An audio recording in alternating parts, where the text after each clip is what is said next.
الشيخ الزلمي لهذا النص. لا شارێولێر کۆنفرانسێکی زانستی نێودەوڵەتی لە ژێرناوی زەڵمی ویشتیادەکانی لە شەریعەت و یاسادا بەڕێوەچوو. کۆنفرانسەکە بە ناوی دکتۆر مستەفا زەڵمیەوە کرایەوە کە تیایدا 30 توێژینەوە وەرگیرا و لەو ڕێژێش تەنها 21 توێژینەوە پێشکەشکران. ئامانجی کۆنفرانسەکە سوود وەرگرتن بوو لە بیر و بۆچوونەکانی زەڵمی لە سەر بوارەکانی شەریعەت و یاسا. ئێمە ویستمان ئەم کەڵەزانە بەرهەمەکانی ون نەکەین بۆ ئەوەی ئەو بیر و بۆچوونانەی لە بەرهەمەکانیدا هەن و ئەم هەموو بۆچوونە جوانانێ لە بواری شەریعەت و یاسادا هەیە دەوڵەمەندتری بکەین و نزیکەی 30 توێژینەوە وەرگیراوە لەم کۆنفرانسە 21یان پێشکەش دەکرێتن.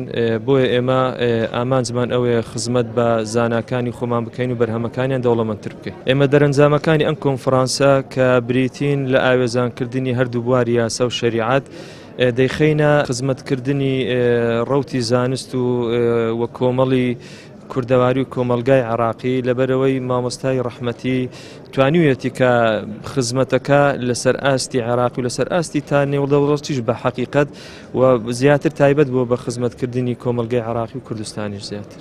دکتۆر مستەفا زەڵمی لە ژیانیدا توانیوێتی پەرتووکێکی زۆر لە بوارەکانی شەریعەت و یاسا بخاتە بەردیدی خوێنەران و پەرتووکەکانیش جگە لە زمانی عەرەبی بۆ چەندین زمانی تری وەکو کوردی و فارسی وەربگێڕدرێت. بەمەش توانراوە سوودێکی زۆر بە خەڵکی بگەێنێت. دکتۆر مستەفا زەڵمی پرۆفیسۆر بوو لە یاسادا هەروەکو چۆن پرۆفیسۆر بوو لە شەریعەتدا. داهێنەری دیراساتی بەراورد بوو لە بینی شەریعەت و یاسا لە عێراقا. لەبەرەوە ئەبینین هەروەکو چۆن ماستەر خوێنێ لە شەریعەیە ماستەر خوێنێ لە یاسایە، هەروەک چۆن دکتۆرا خوێنێ لە شەریعە دکتۆرا خوێنێ لە یاسایە. ئەو زانستەی کە لە مزگەوتەکانە لە خزمەت مامۆسایانی ئاینی ئافێری بووە لەگەڵ ئەوەی کە لە جامیعەت ئافێری بووە هەردووشیانی خستوەتە خزمەت ئەوەی کە بیرروبۆچینێکی نوێ بێنێ.